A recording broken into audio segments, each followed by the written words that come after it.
Hi everyone, it's Miss Madison and we're going to have a look at our reading lesson today. Today is the first lesson of the week in our unit, so we're going to start with vocabulary.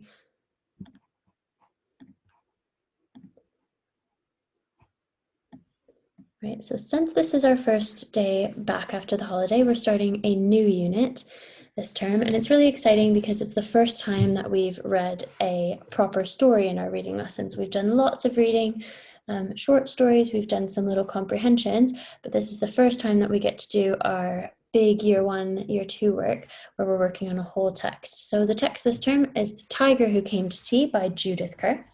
And Judith Kerr is also our author of the month. So stay tuned for lots of videos posted of some of her amazing books read aloud, so you can hear some other ones as well. Before we begin, we're going to make some predictions, and we know predictions are guesses about a book, but they're not just guessing out of nowhere. We have to use some clues. So the clues that we're going to use are going to come from the title and the illustrations on the cover. So once I ask the questions, please pause the video and share your predictions and say what you think. What do you think this story is about? Who are the characters? And where is the setting, or where does the story take place? So pause the video, have a think, and share, and we'll come back together.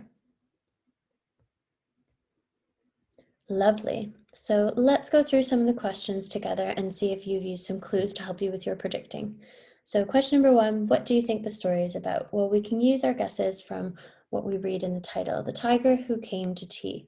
So I think someone's probably going to be having tea in this story because tea is right in the title. Let's see if the picture matches up with what I think. Well, I can see a little girl and I can see a tiger sat at a nice table, and they have some lovely cake and tea in front of them. So I think probably in this story, a little girl might be having tea and she might get a visit from a tiger, because those are some good clues that I can see on the cover. Question 2, who are the characters? So who do you see and what do you read in the title? I can see that there's a little girl and I can see that there's a tiger. So if you guess that some of the characters might be a girl or a tiger, that's a really good guess. If you've read it before, you might know some of the characters already, but you could also guess some other characters that aren't in the cover. If she's having tea at home, who else might be at home with her? Maybe her mom will be there, maybe her dad will be there, maybe she has brothers or sisters. Maybe she has a pet at home and the tiger is going to come and visit the pet as well. So we don't know yet, but we can make some guesses based on what we see in the picture. And it can also be guesses about people who aren't in the picture too. So where is the setting, or where does the story take place? Well, I know it says that the tiger is coming to tea, and I think we usually have tea time at home. And from the picture, it looks like they are at home. So I think to guess that maybe the story takes place at the girl's home would be a good guess. But where else could you have tea? Could you go somewhere else? What about a restaurant or a cafe? Maybe they went to tea at the cafe. So it could take place in a cafe as well. We don't know. Remember, any guesses are good guesses as long as you're using some clues. So the clues would be the title and the illustrations to help us make some guesses. Well done.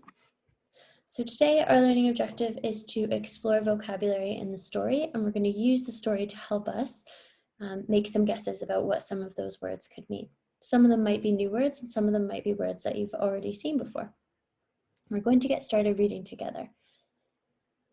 Once there was a little girl called Sophie, and she was having tea with her mummy in the kitchen. Suddenly there was a ring at the door. Sophie's mummy said, "I wonder who that can be." "It can't be the milkman because he came this morning."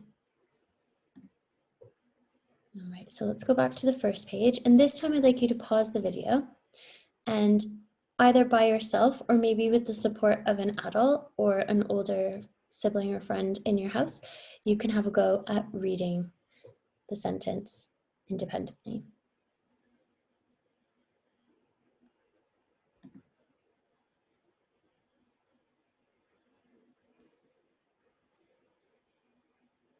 Lovely.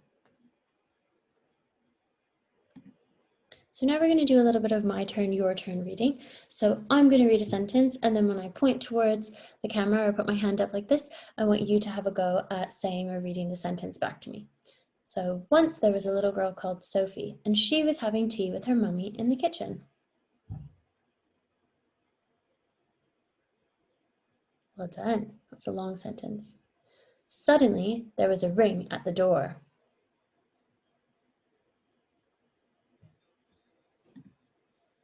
Sophie's mummy said, "I wonder who that could be."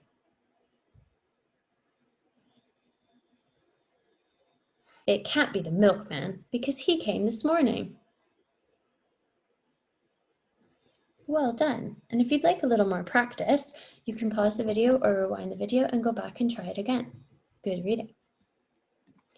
So now we're going to look at some vocabulary, and we have to think about what we've talked about in class. So how can we find out what a word means? What are some ways that can help us? So there's a few different strategies that we can use when we're trying to figure out what a word might mean or to explain it. So the first strategy is ask yourself, have I heard this word before? Maybe you've read it in a different book, maybe you've talked about it, maybe it's a noun and you've seen one or used one or been to this place, so you might already know the word from somewhere else. If we don't know the word from somewhere else, we can read the sentence that the word is in to find clues about what the word could mean. Often there's some clues in the sentence that tell us what the word might mean. And finally, we could look in the illustrations for some clues. There isn't always clues in the illustration because not all texts will have illustrations with them, but we can certainly look at the illustration to help us. So we're going to follow those 3 steps. Have I seen this word before? We're going to read the sentence around it, and we're going to look in the illustration for clues today. So let's have a look at our table. We have, let's see if I can shrink it down a bit for us. There we go.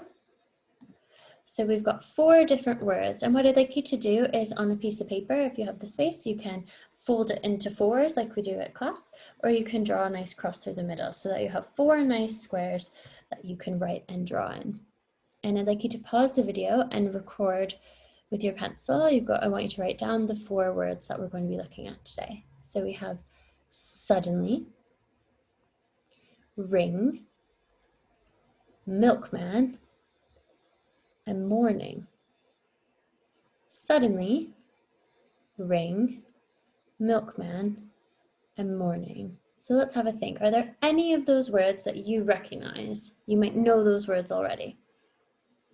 If you already know some of those words, you can get started right away at having a go at drawing them and writing your caption. If you're not quite sure, or if you're a really good learner and you want to double check to make sure that you've got the right word, you can go to step 2. Let's go back to the text and see if we can find that word. So let's start with this word suddenly. Once there was a little girl called Sophie, and she was having tea with her mummy in the kitchen. Suddenly, there was a ring at the door. Now, we've used this word lots and lots when we do our own talk for writing. So suddenly is telling us when something's happening or how something's happening. And I wonder if you can answer this question for me. Does suddenly tell us something's happening quickly or slowly? What do you think? If you guessed quickly, well done. So suddenly tells us that something's happening quickly or unexpectedly. So which picture could we choose to represent suddenly?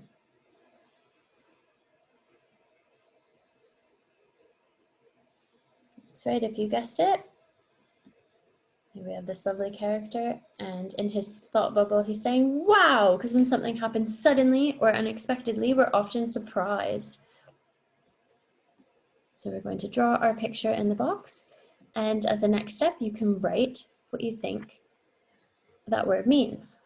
So suddenly, when something happens quickly.